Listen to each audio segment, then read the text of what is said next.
สบายดีน้องๆที่น่าหักหมดทุกคนมื้อนี้ก็จะมาเฮ็ดคลิปเกี่ยวกับแม่มีน้องๆที่ท่ามเข้ามาเนาะแบบว่าเป็นน้องเอ๋ยไหมจะถือว่าหน่อยผ่านเพราะเก็บหนึ่งที่เจอเอ้ยก็จะมาไขข้อข้องใจเนาะแบบว่ายังไงข้องใจนะติดตามสมกันเลยขึ้นหย่อนตอนนี้ลงหย่อนแล้วเขามาลงที่เมืองพิกลงยังบ่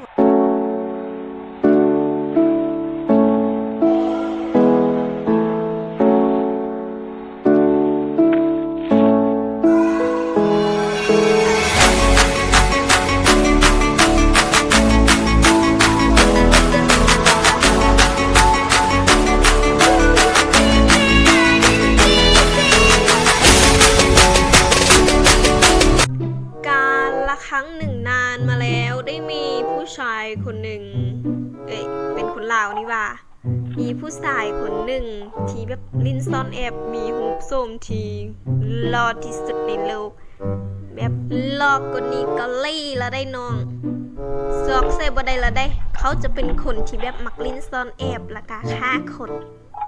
ฆ่าไปวันและมือหนึ่งเข้าได้เดินยางเข้ามาในเหือนหลังหนึ่งได้ระเบิดอันหนึ่งบ่มีอาวุธปืนเขาจะทึกยิงแล้วเขาก็จะเลนออกไปมิดกลจ้าเท่านั้นแหละทึกระเบิดกูนะถ้าเบิ้งให้หนักบอดวิตายแล้วไปช้ำศพเดี๋ยวนี้ช้ำศพเขาจะเป็นคนที่มักทดลองไล่สิ่งไล่อย่างบ่ว่าจะเป็นมีคนทางหน้ายิงมันบอดบ่ว่าจะเป็นการเก็บเครื่องและกามอบเป็นอีกน้องและเขาเป็นคนที่มีความแค้นฝังใจบ่ฮอดวิเมื่อกี้มูตัวเองถูกตายไปและจะไปแก้แค้นเดี๋ยวนี้ช้างกูอยู่ไหนเอาช้างกูคืนมาไม่ใช่แล้วให้ข้างูกูออกมาเดี๋ยวนี้มิดน้องอย่าไฟไล่จะจัดการมันจะออกมาบ่ออกอย่าให้กูโวยเลยออกมาและจะนับ1 2 3แตกโมเมนต์มันแตกเขาแตกตะรอนขนาดเลยหลังพวกนี้ต้องเป็นมูมันนั่นแหละอย่าซ้ำบ่ว่าจะอยู่ในสถานการณ์ใดบ่ว่าจะมีปืนอย่าเฝ้ายิงบ่มีปืนอย่าเฝ้ายิงเจอ2ตัวหน้าเขาเฮ็ดยังกันนะนี่แล้วเขากาจะไล่ลั่งมันถ้าเบิ่งเด้อน้องเขาบ่ตายยังปืนฉีดยานี่ดอกกระจอกบ่ตายดอกบ่ตาย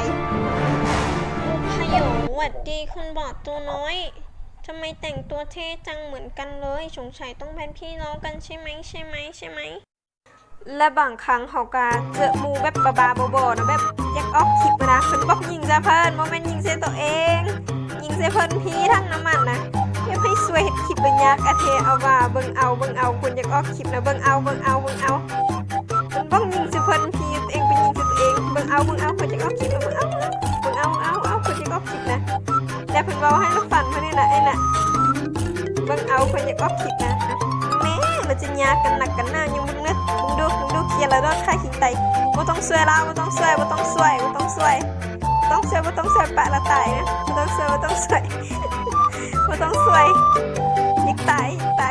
คนอยากตายคนนั้นโดนค่าหินตายคนนั้นเมื่อกันให้มูเห่าสวยยิงทั้งน้ำมันมันจริงยากไม่ยังกันหนักกันหน้านั้นเห่าก็เลยต้องมาซอกทั้งน้ำมันให้เองยิงทั้งน้ำมันเลยยิงสุดเจ้าอาจจะว่ามึงเฮ็ดคลิปโคตรบนเนียนเลยหามันให้ยิงทั้งน้ำมันกับโคตรจ้าเลยมึงดูยืนให้มันเฮ็ดมันก็ยังบ่อยากยิงแต่รันจ้าได้ยิงแล้วไหมยิงทำไมยิงทั้งน้ำมันยิงจะยิงบ่ยิงน่ะยิงทั้งน้ำมันยิงทั้งน้ำมัน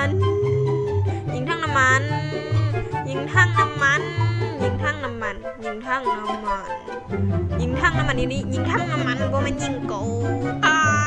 what the fuck มีตำนาน เล่าว่าถ้าเขาผ่านดุนตัวนี้ไปเขาจะเจอคนบางครั้งไหนมันจะมีคนแล้วเฮากามาเจอวงระเบิดโคตรเลยพวกพี่บอสเขาตัว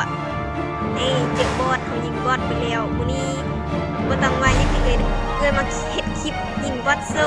สิได้ว้าวยิงบอสโซ่ยิงทางหน้ามันจะยิงปืนระเบิดใส่บอสเนาะแบบเห็นว่าระเบิดตกใส่มันให้มันงงไปเลย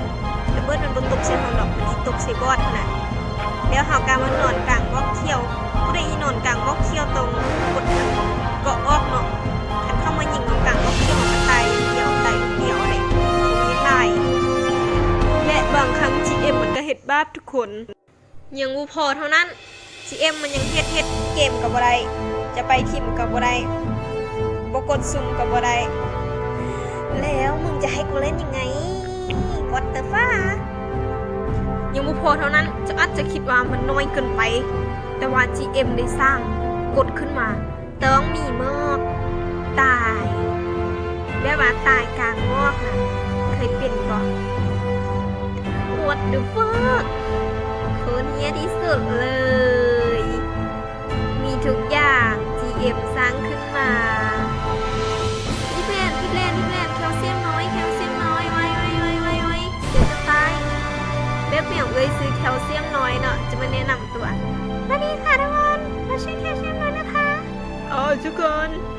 นี่เหมียวค่อยซื้อแคลเซียมน้อยเด้อเขาจะรอดหรือบ่รอดลุ้นเจ้าอาจจะคิดว่าลดอยู่หั่นมึงคือบ่จ้าแท้คือบ่เอาอันนี้กูมาเฮ็ดคลิปไว้มาให้มันเนียนๆได้นึงละสุกาเฮ็ดเอาบ่เห็นแล้วก็แล้วและแล้วเขาจะมาเปิดเผยผู้สายส่งหน้าที่ลึกลับที่รอที่สุดในโลกตัดเตเด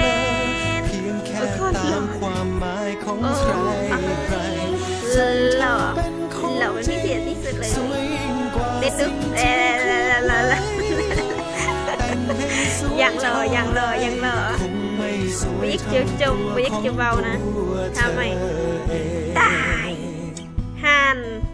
ภาษาเราถึงแค่เลยพ่อของเราหล่อ